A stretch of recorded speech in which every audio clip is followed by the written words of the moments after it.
Well, good afternoon and welcome. This is week 9 of our journey through prayer.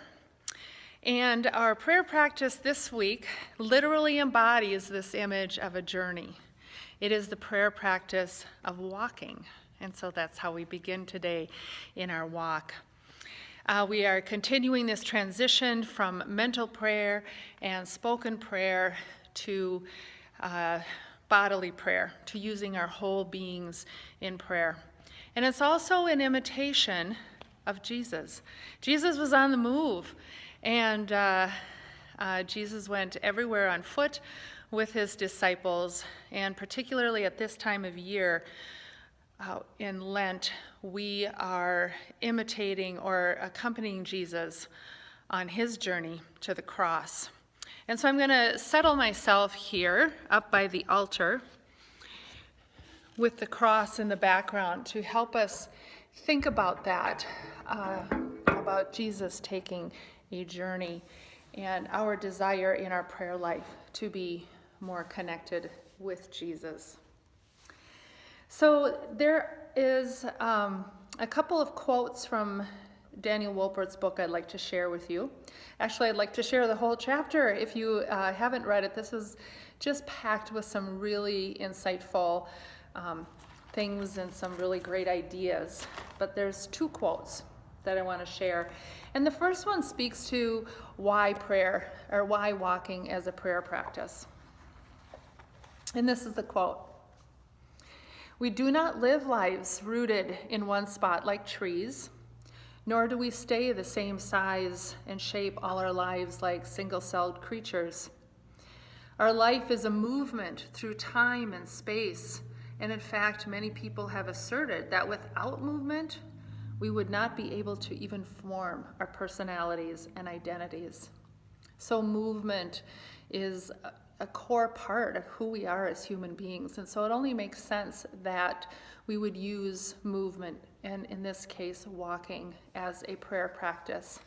This is the way our Creator made us. And the second quote I want to share kind of answers the question then, so what is it about this practice? What happens to us in this practice as we walk in prayer? And the author says this: "As our physical bodies move through space, our minds move too. And as our minds move, God can enter into our beings because movement creates space and new possibilities. The movement of our bodies both mimics and allows for the movement of our relationship with Jesus." So again, this is about imitation, connection with Jesus. And the author of our book suggests 2 ways that you can engage in this practice. The first one is slow walking. And so you begin by first setting a route, kind of know where you're going to go. And you can do it inside, you can do it outside. It doesn't have to be a large route. It can just be a little circle in your house somewhere. And then address God and state your intentions of wanting to become closer to God, to experience Jesus' presence in your life. And then begin to walk. As the author describes, though, what you want to do in this practice is to really become very deliberate in your walking and to slow it way, way down. And he suggests 15 to 30 seconds per step, which is going to feel incredibly awkward and very hard and maybe frustrating. Other people have suggested in this prayer practice to take 1 step on your in-breath and 1 step on your out-breath. And again, we encounter how important breath is and we think about our prayer life. But that's another option. I might also find it more helpful to think of walking intentionally rather than focusing on walking slowly. So as you walk, be very intentional.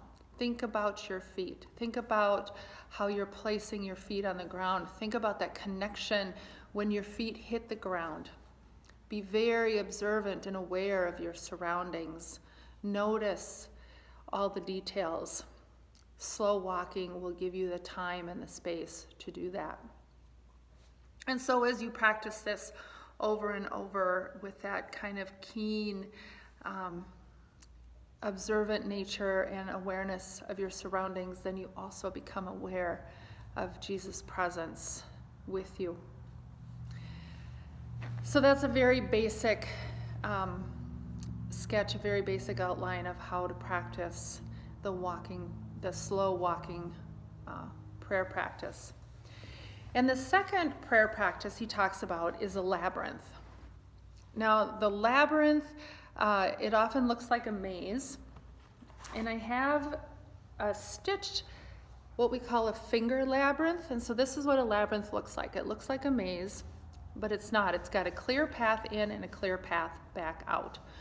Usually they're circular, but they can take a variety of shapes. And this is a tradition that goes back at least 4,000 years and is used by many faiths. It is a way to mimic a pilgrimage. Okay? So normally what you do is there's a big one of these that's either painted on a floor, or it's portable, or it's inset into ground outside, and so it's very large. And so you walk the labyrinth, and there's 3 phases. And then you can do this with your finger too, and that's also another way. We have a couple of them here at church if you want to give it a try. But the first phase is to enter in to the labyrinth and start to make your way into the center and follow these paths in and around. And as you're making your way to the center, your focus is on Christ who waits for you in the center. And on this journey towards the center, you are shedding those things that tend to hold you captive and keep you not in good relationship with Jesus. What are those things that keep you from being in healthy and whole relationships with Jesus? And so you're praying to shed those, to leave those behind as you're making your way to the center. Okay? And so once you make your way to the center, this is the second phase, and this symbolizes then union with Christ and being in Christ's presence at the center. The third phase is then to start to make your way back out. And as you do that, you understand that Christ comes with you as you make your way back out into the world. And that is how you experience Jesus Christ with you. The other idea that this embodies is the dying and rising with Christ. That as you make your way into the center, you are dying to yourself, you're dying to those things that hold you captive. And once you encounter Jesus, you are transformed, you have a new life, and then you can make your way back into the world as a new person. There's lots of ways to use walking in prayer. I invite you to explore that. Next week we'll be looking at creation as part of our prayer, and certainly a walk in creation can be a powerful way to connect with God, our Creator. I hope you are, again, as always, enjoying and finding meaning in these prayer practices, and I hope that you have a blessed day. Thanks.